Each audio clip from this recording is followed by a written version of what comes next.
What do you make of what's happening in the markets at the moment? The markets are very nervous.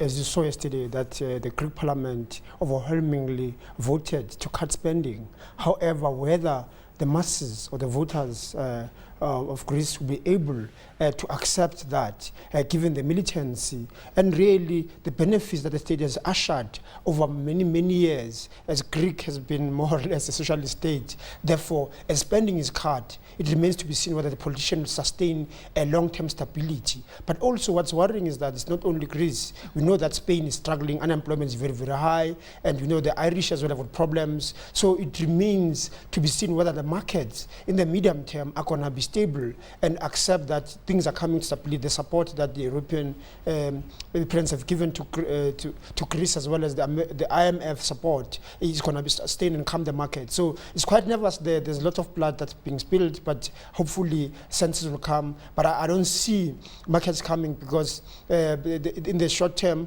the British problem as well of a hung parliament is also going to impact on the pound. So it's interesting times, but you have to hang in there and take a long-term perspective, because our markets do get highly volatile and come back again. Okay, long-term perspective, but we see the euro is also under pressure. Yesterday traded at 1.2699 against the dollar, is under pressure. What do you make of it? Can we see it getting lower to about 120 to the dollar? I think given the fact that what we're seeing, for example, in Europe, and the fact that after the Greek problem, then who's next? So if the contagion, as we were saying earlier, does catch up with the other countries, then we may see the euro really becoming very, very shaky. Across the Atlantic, what the Obama regime is going to be doing, because we know that that economy has rebounded quite nicely, whether they'll be also approaching the stage where they say the state has to come back and cut down on expenditure. Therefore, those equations remain quite uncertain. They don't add up. I cannot resolve the mathematical equation. Maybe somebody there, some professors at Oxford or even at Wits can come up with a formula to tell us what's going to be happening in terms of stability and economic growth, and therefore the currencies as well. It remains to be seen. Therefore, the nervousness continues for quite a while. Could this delay a global economic recovery?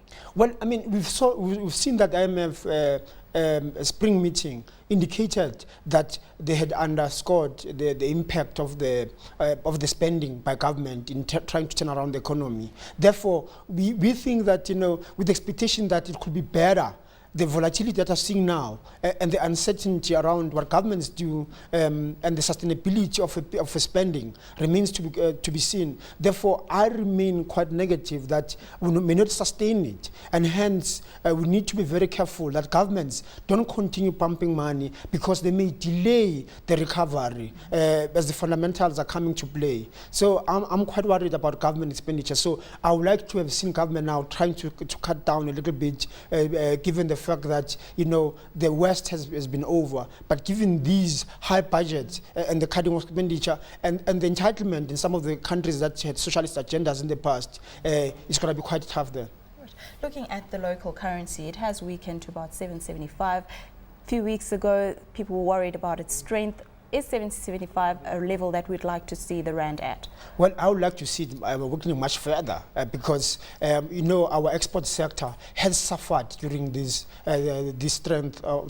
strong currency. So I think that, we're driven by what's happening in international markets. But for me, I've always argued, because we're an industrialist developer and want to make sure that this economy is well positioned globally, we want a competitive currency. So we've always been looking at a currency around 850, but we've been way off. So hopefully this is the beginning of a nice period for exporters, that they can start planning nicely, making sure that having cut costs and the high costs as well as been coming through ESCOM and the water utilities that I'm talking about, that those will make them at least in a better position as the rand weakens. But we've been wrong, so I'm still unhappy. I want it at 850. Okay, we'll wait for 850 then.